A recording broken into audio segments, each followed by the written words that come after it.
Benvenuti sul Monte Baldo, un patrimonio naturalistico di importanza mondiale. Come molti di voi sapranno, infatti, tutto il comprensorio è definito un po' il giardino d'Europa per via della enorme ricchezza floricola presente su tutto il massiccio. Pensate che sono state censite ben 2131 varietà di fiori, di cui 1800 addirittura spontanee o naturalizzate. E questo la dice lunga sul motivo per cui questo territorio è in assoluto il più studiato al mondo nella ricerca botanica. Ma c'è anche un'altra chicca. Sapete a chi si deve l'importanza di questo comprensorio anche da un punto di vista prettamente accademico? Si deve a un veronese, Francesco Calzolari, che nel lontano 1550 fece una cosa che prima mai nessuno aveva fatto perché nessuno dava importanza. Censì tutte le varietà di fiori presenti sul territorio, quindi assegnò a ogni fiore il luogo in cui nasceva. E questo di fatto è l'avvio della botanica moderna. Ma ora torniamo qui sul Monte Baldo, andiamo a scoprire che cos'è questa ricchezza immensa dei fiori. Sul Monte Baldo cresce il 40% della flora delle Alpi, in un territorio piccolissimo che corrisponde allo 0,2% della superficie alpina. Sul Monte Baldo esistono 3 specie endemiche strette che al mondo crescono solo qui.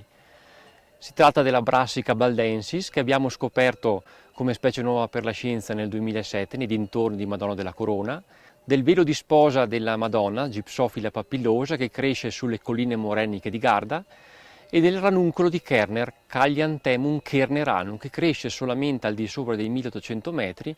La fortuna del Monte Baldo risiede nella sua localizzazione geografica e nella sua conformazione.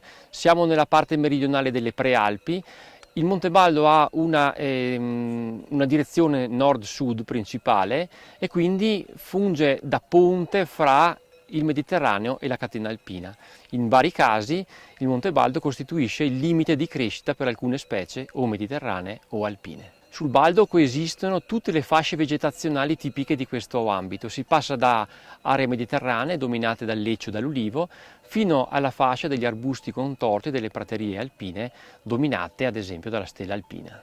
A primavera, durante le fioriture, il Monte Baldo diventa un carosello di colori che punteggiano i prati e le rocce, perché dovete sapere che questi fiori nascono anche in luoghi particolarmente impervi, difficilissimi talvolta da raggiungere anche per l'uomo, il quale peraltro, come mi ha detto Alessio, ce l'ha un po' di merito se questa ricchezza naturale esiste ancora, perché gestire le marghe, quindi preservare il territorio, accudire i pascoli, significa evitare e limitare il rischio di avanzamento del bosco, e se il bosco avanza troppo inghiotte un po' tutto, significa quindi che i fiori non nascerebbero più con la stessa intensità, con la stessa quantità e con la stessa vigoria.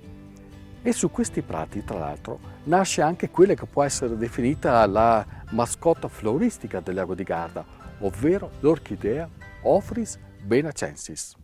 Ophrys benacensis è una specie dedicata al lago di Garda, è stata scoperta negli anni 80 da 2 botanici tedeschi e cresce nei prati aridi a ridosso del lago di Garda. Il nome è stato dedicato proprio al lago di Garda perché qui è stata determinata e descritta per la prima volta. Ha però un areale più vasto che interessa tutto il nord Italia. Il Monte Baldo ospita una 60ina di specie di orchidee selvatiche, da specie diciamo molto vistose come la pianella di Venere, Cypripedium calceolus, a specie di difficile determinazione, più critiche come le specie del genere Epipactis. Il Monte Baldo è un unicum soprattutto per la continuità degli studi floristici che sono qui avvenuti. Sono iniziati nel 1500 e sono ancora oggi in corso, quindi oltre 450 anni di studi. Quindi il Monte Baldo a livello europeo ha una notorietà che nessun altro monte può avere. Pensate che per il Monte Baldo si può addirittura parlare di una vera e propria nazione botanica. E non da oggi. Vi faccio vedere questa slide. È estrapolata da un trattato del 1756 di Carlo Linneo, che all'epoca era considerato un luminare nel mondo della botanica e un riferimento anche oggi per molti accademici. Le parole che vedete cerchiate in rosso sono Baldo o Baldo, quindi Monte Baldo.